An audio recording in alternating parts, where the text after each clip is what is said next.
కర్నూలు జిల్లాలో పాత కక్షలు బగ్గుమన్నాయి. టీడీపీ నేతను దారుణంగా అతి కిరాతకంగా చంపారు ప్రత్యర్థులు. షరీఫ్ నగర్లో సంజన్నను వేటాడి చంపారు దుండగులు. సంజన్న మాజీ కార్పొరేటర్గా తెలుస్తోంది. బైరెడ్డి ముఖ్య అనుచరుడు జైరాం తండ్రి. ఇక గుడిలో భజనకు వెళ్లి తిరిగి వస్తుండగా ఈ ఘటన చోటు చేసుకుంది. హత్యకు కారణం ఆధిపత్య పోరు కారణమని భావిస్తున్నారు పోలీసులు. 2024 ఎన్నికల ముందు వైసీపీ నుంచి టీడీపీలో చేరారు సంజన్న. అయితే ఆయన బైరెడ్డి ముఖ్య అనుచరుడుగా తెలుస్తోంది. ఆయన పైన చాలా దారుణంగా అతి కిరాతకంగా చంపారు. టీడీపీ నేతను దారుణంగా నరికి చంపారు. సంజన్నను మరి కనబడుతున్నటువంటి ఆ స్క్రీన్లో కనిపించే వ్యక్తే సంజన్న. సో ఆయననే అతి దారుణంగా కిరాతకంగా చంపారు. షరీఫ్ నగర్లో వేటాడి చంపారు. సంజన్న మాజీ కార్పొరేటర్ బైరెడ్డి అనుచరుడు జైరాం తండ్రిగా తెలుస్తోంది. ఇక గుడిలో భజనకు వెళ్లి తిరిగి వస్తుండగా ఈ ఘటన చోటు చేసుకుంది. దీనికి సంబంధించి మరిన్ని అప్డేట్స్ హుస్సేన్ అందిస్తారు. హుస్సేన్, ఏం జరిగింది? ఇంతటి దారుణానికి పాల్పడడం గల కారణం ఏంటి? సంజన్న పైన పాత కక్షలు ఏమైనా ఉన్నాయా? దారుణమైనటువంటి హత్య కర్నూలు నగరంలో జరిగింది.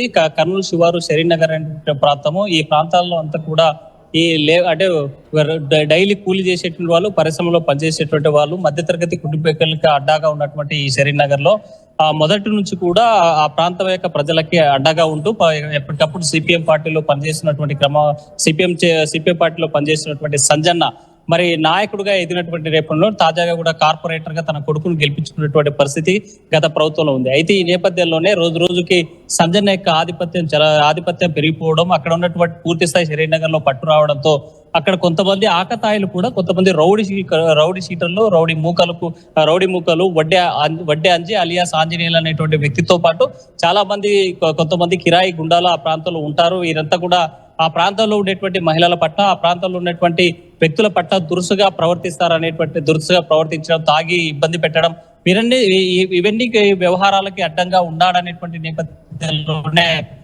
బట్టు పెట్టారు, కప్పు కాశారు. నిన్నటి రోజున మందిరికి ప్రార్థన కోసం సంజన్నను ఒంటరిగా వస్తున్నటువంటి నేపథ్యంలో 9:30-10 గంటల ప్రాంతంలో అత్యంత కిరాతకంగా జనం చూస్తుండగానే 15 మంది మూకలు ఒక్కసారిగా కత్తులతో, కొడవళ్లతో దాడి చేసి అత్యంత కిరాతకంగా, కనీసం డెడ్ బాడీని కూడా చూడలేనటువంటి పరిస్థితుల్లో మొదటగా మెడపైన వేటు వేసి ఆ తర్వాత మొగ మీద కత్తితో అడ్డంగా నరికేసినటువంటి ఘటనను చూసినట్లయితే అత్యంత విషాదమైనటువంటి, దారుణమైనటువంటి, కిరాతకమైనటువంటి హత్యగా చూడబట్టి ఇటీవల కాలంలో జరిగినటువంటి హత్యల్లో అతి కిరాతకంగా జరిగినటువంటి హత్య ఈ సంజన్నది. కేవలం ఈ ప్రాంతంలో షరీనగర్ ప్రాంతాల్లో పెద్ద ఎత్తున కూడా తనకి ప్రజాదరణ రావడం, రాబోయేటువంటి కాలంలో కార్పొరేట్ ఎలక్షన్స్ కూడా ఉండేటువంటి నేపథ్యంలో ఎలాగైనా సరే ఆధిపత్యం సాధించాలని, అక్కడ పట్టుకు నెలకొల్పాలని రౌడీ షీటర్ గా ఉన్నటువంటి నమోదైనటువంటి వడ్డే అంజీతో పాటు మరి కొంతమంది 15 మంది కిరాయి గుడ్డాలు తమ అత్యంత దారుణంగా హత్య చేశారని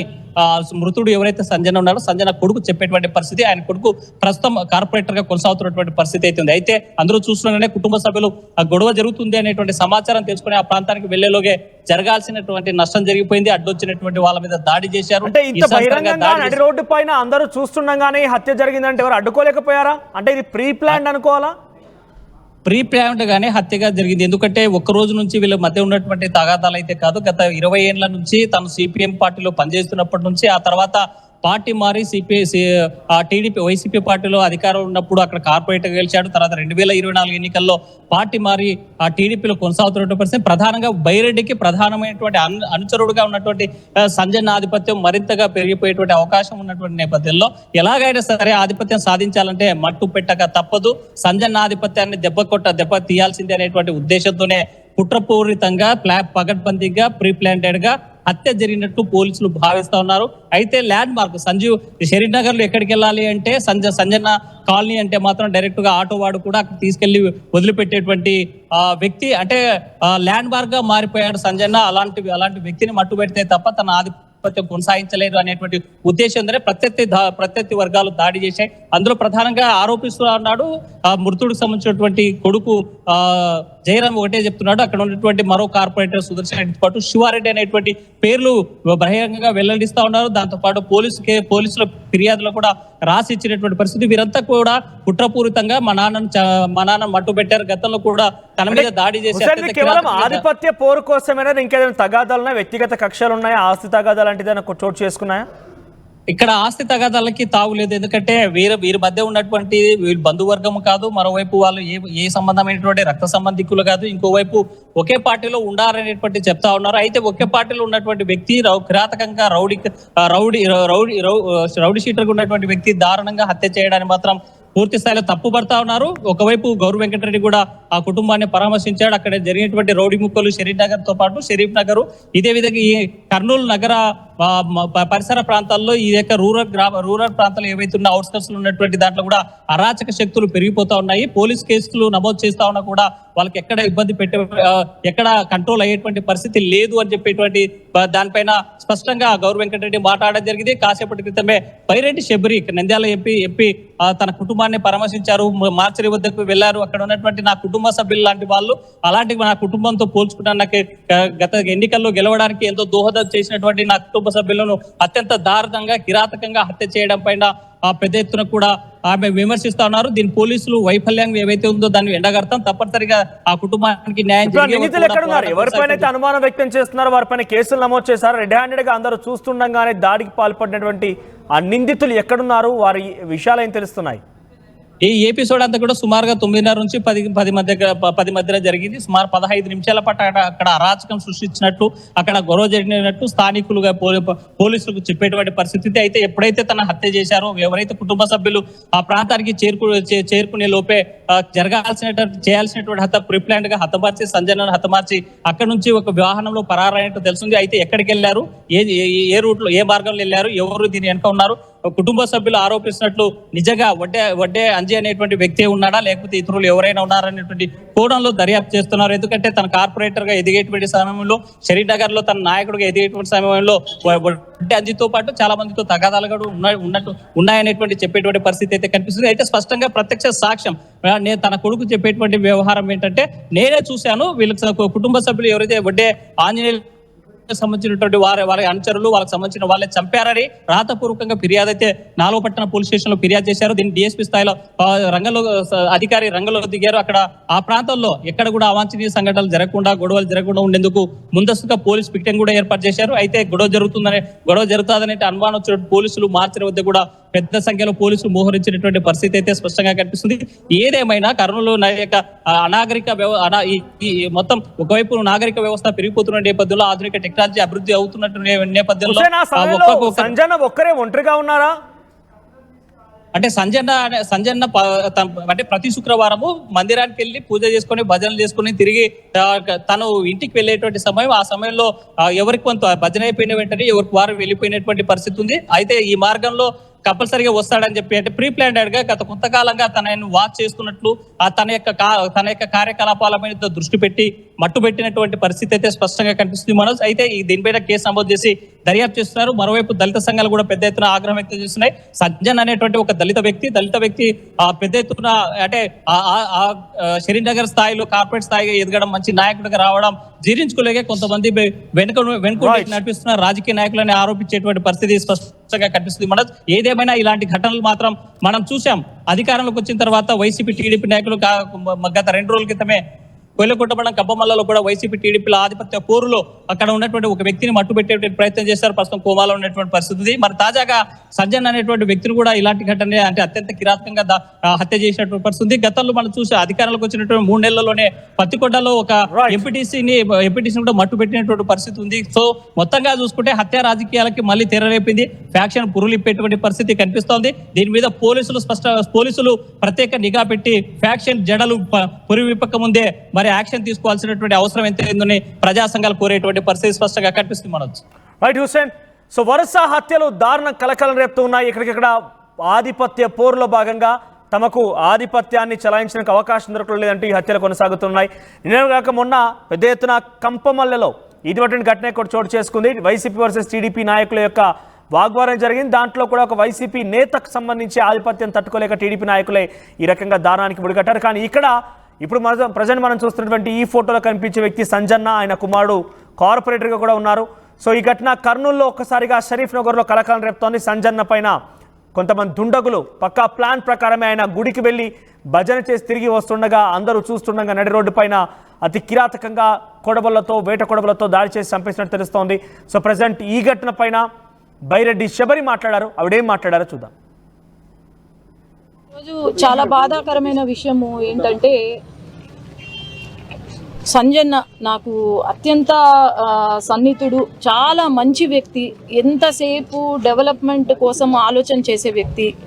కుటుంబం మొత్తం, వాళ్ళ కొడుకు వచ్చేసి కార్పొరేటరు, ఎన్నికల ముందు నుండి ఎంతో చక్కగా మన పార్టీ గెలవాలని చెప్పి పనిచేసుకుంటూ, నా గెలుపుకి కారణమైన కార్యకర్త ఒకడు, ఒక దళిత వర్గానికి చెందిన సంజన్న గారు ని అతి దారుణంగా చంపడము అనేది చాలా బాధాకరమైన విషయం ఇది. ఎందుకంటే 2 రోజులు 3 రోజుల క్రితం కూడా నాకు ఫోన్ చేసి, అమ్మ నేను మొత్తము మా షరీనగర్లో మా దగ్గర ఏమేమి అవసరమో అవన్నీ నేను లిస్ట్ పెడుతున్నాను మీకు, ఆ బ్రిడ్జు, తర్వాత mineral water plant, drainage system ఇవన్నీ మాకు లేవు అని చెప్తే, నేను వెంటనే కూర్చొని దానిపైన వర్కౌట్ చేసి ఎలాగైనా నాకు సంవత్సరం 1 year పూర్తి చేసే లోపల ఇక్కడ వీళ్ళ దీంట్లో నేను బాగు చేయాలి అని అనుకున్నా. అంతలోనే పాపము ఆయనను ఇలా చంపడము అనేది చాలా బాధ అవుతుంది. ఎందుకంటే రాజకీయాల్లోకి వచ్చిన తర్వాత ప్రతి కార్యకర్త నా కుటుంబంతో సమానం అనుకున్నా. ఈరోజు నా కుటుంబంతో సమానమైన కార్యకర్తలు ఈరోజు పోగొట్టుకున్నా. ఎప్పుడైనా గుర్తుపెట్టుకోండి, రాజకీయాలంటే, లేకపోతే ఇంట్లో ఏమన్నా సమస్యలు ఉన్నా కూడా ఇది కాదు చేయాల్సింది. ఒకరిని చంపితే మనకి ఏమీ రాదు, మీ జీవితాలు నాశనం అవుతాయి తప్ప ఏమీ కాదు. నేను అవన్నీ చూసి వద్దు అనుకొని ఈరోజు రాజకీయాల్లోకి దిగాను. ఎంతో మంచి కార్యకర్తల్ని ఈరోజు పోగొట్టుకున్నాను. చాలా బాధ అవుతుంది. ఎప్పుడైనా ఈ చంపుకోవడాల జోలికి వెళ్ళొద్దండి. ఏదైనా సమస్య వస్తే పోలీస్ వ్యవస్థ ఉంది, చట్టం ఉంది, ప్రతి ఒక్కరూ మీ వెంట ఉన్నారు. దయచేసి ఇట్లాంటి జోలికి మాత్రం వెళ్ళొద్దు. ఈరోజు ఖచ్చితంగా ఈ కొడుకుకి, తర్వాత ఈ భార్యకు నేను అండగా ఉంటాను. వాళ్లకు న్యాయం జరిగే వరకు నేను వదలను. వీళ్ళ బాధ్యత నాదిగా ఈరోజు నేను ముందుకు వెళ్తాను. ఖచ్చితంగా ఎవరైతే చేశారో, చట్టం ముందు పెద్ద చిన్న కాదు, పార్టీలు కాదు, లేకపోతే వేరే ఏది కాదు, చట్టం ముందు అందరూ ఒకటే. తప్పు జరిగిందంటే ఖచ్చితంగా చేసిన వాడికి ఈరోజు శిక్ష చాలా విపరీతంగా ఉంటుంది. ఎవరైనా సరే వదిలేది లేదు. నేను వీళ్ళ వెంట ఉన్నాను. ఖచ్చితంగా న్యాయం జరిగేలాగా నేను పోరాడతాను. మీ పార్టీలో ఉన్నటువంటి వ్యక్తి ఆధిపత్య పూర్తి జరిగింది హత్య అనేది ఒక చర్చ జరుగుతుంది. ఎవరు చెప్పారు పార్టీలో ఉన్నారని? ఈరోజు రాజకీయం చేస్తున్నారు ప్రెస్ వాళ్ళు. ఆనాడు కల్లూరులో షరీనగర్ బూతులో అమ్మ కొడవళ్ళు పట్టుకొని ఒకరు వైసీపీకి ఓటేయండి అని మమ్మల్ని ఇది చేస్తున్నారు, బెదిరిస్తున్నారు అని అంటే, నేను పోయినా అక్కడ ఎవ్వరు రాలేదు, ఏ కార్యకర్త ఏ నాయకుడు రాలేదు. ఆ రోజు నేను పోయి చూస్తే ఇక్కడ ఉన్న వాళ్ళే ఆ రోజు కత్తులు పెట్టుకొని వైసీపీకి ఓటేయండి అని తిరిగినారు. ఎప్పుడు పనిచేసినారు? ఎప్పుడో వర్గాలని బయటికి తీసి మీరు రాజకీయం చేస్తున్నారే తప్ప ఏ పార్టీకి చేసినారు వాళ్ళు? ఇప్పుడు నేను ప్రెస్ మీట్ పెట్టినాను, చెప్పినానా ఈ మాట? వాళ్ళు వైసీపీకి చేసినారు అని నేను చెప్పినానా? లేదే, చెప్పలేదు.